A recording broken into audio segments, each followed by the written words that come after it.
मंत्री आज चलो बाहर घूमने के लिए। कहा ठीक है महाराज चलिए। रथ को सजाया गया।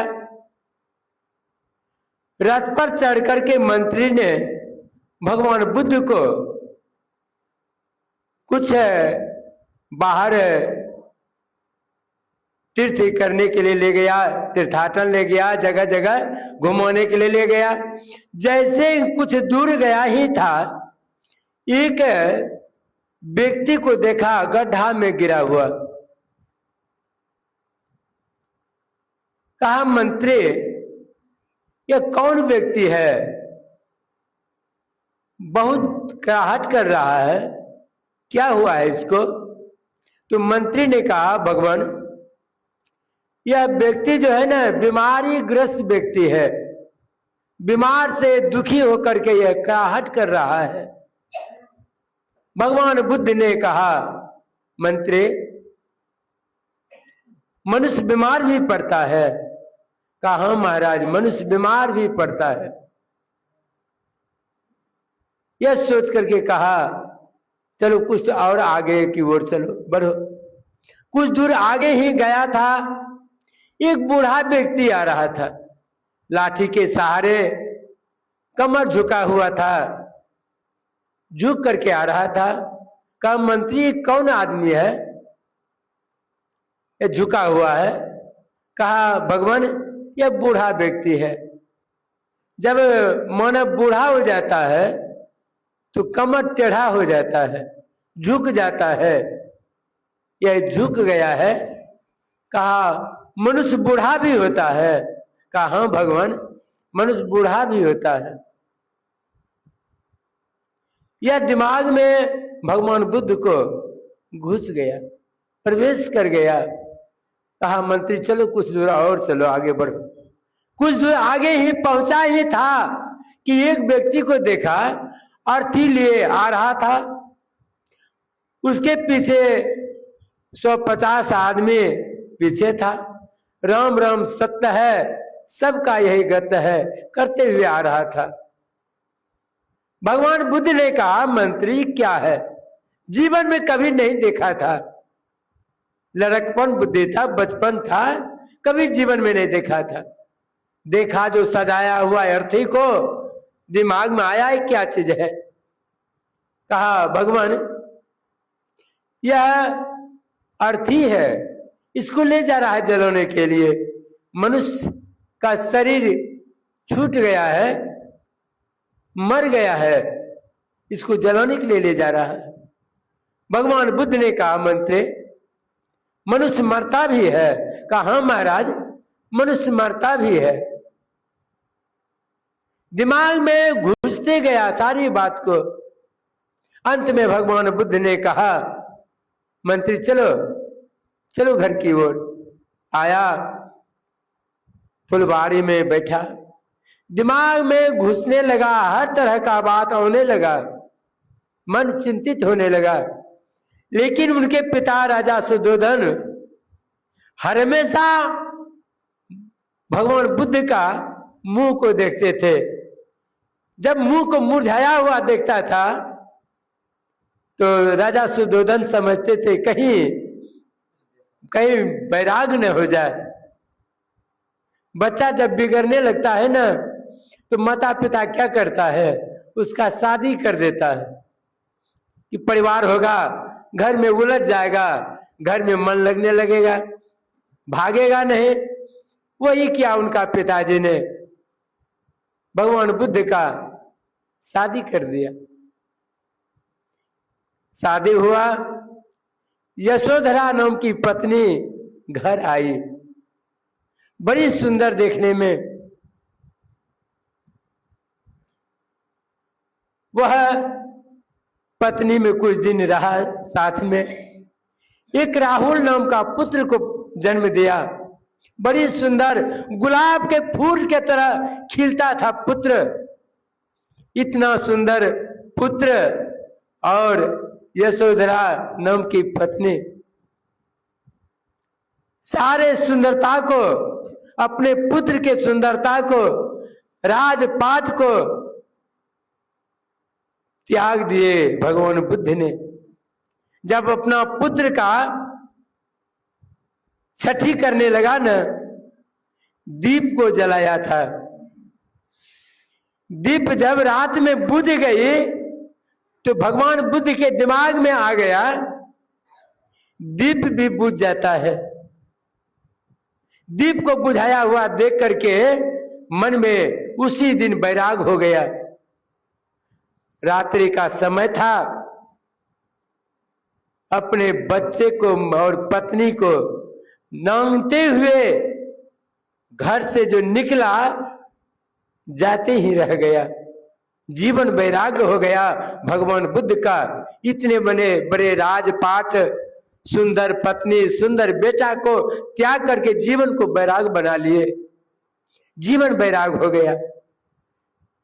कुछ दिनों के बाद जब भगवान बुद्ध घर वापस आए थे तो पत्नी ने कही थे, बेटा तुमको बचपन में ही छोड़ करके पिता गया है, उससे आधा हिस्सा ले लो।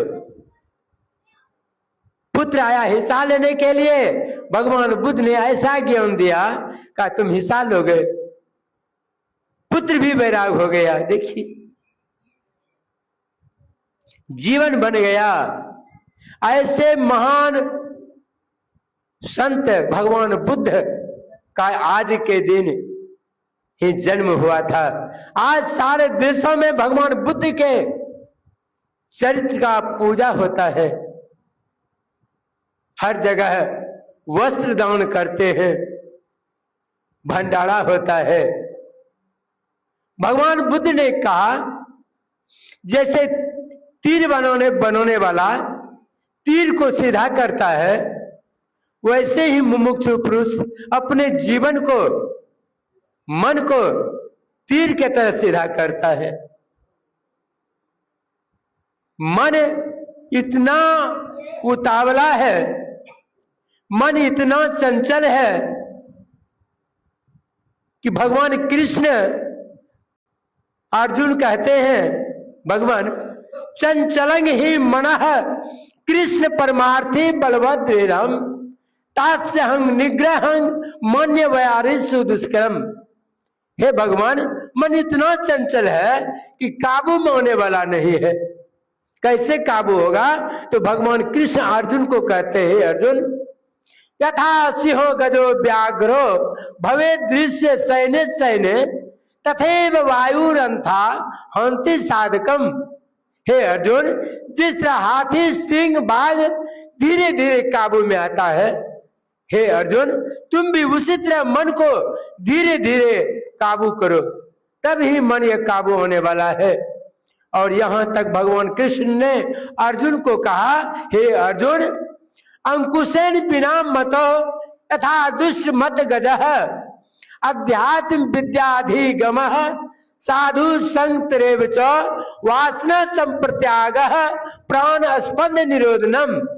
हे अर्जुन, जिस तरह मदमस्त हाथी जंगल में मात्र एक अंकुश से महावत में उसको बस करता है, हे अर्जुन तुम भी उसी तरह मन को बस करने के लिए साधु का संग, ध्यान साधना के बल पर प्राण स्पंद के बिना यह मन काबू नहीं होता। इसलिए हे अर्जुन सर्वप्रथम पहले साधु का संग करो।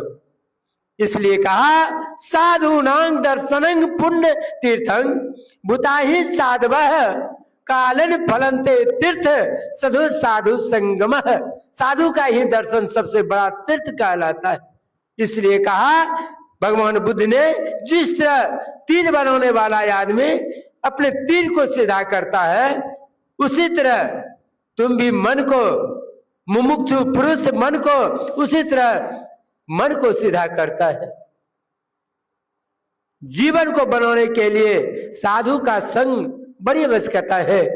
हमारे प्रमराद गुरु महाराज के संबंध में कल सुने, 75 एकड़ जमीन को, राजपाट को त्याग करके वैराग हो गया।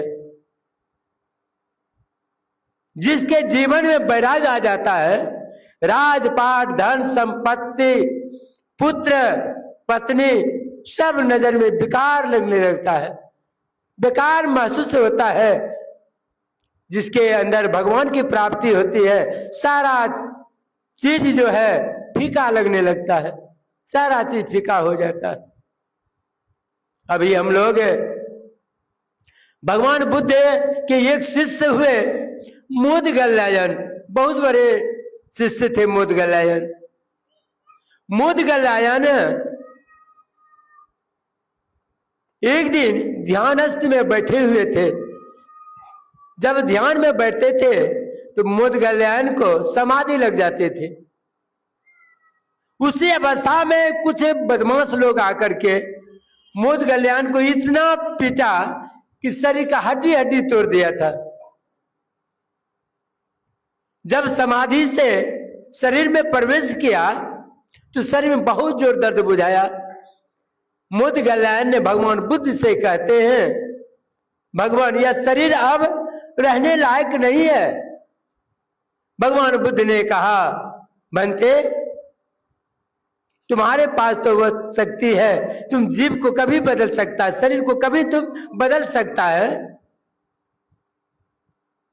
एक शिष्य भगवान बुद्ध से कहा, भगवान इतने पहुंचे हुए संत को यह दशा क्यों?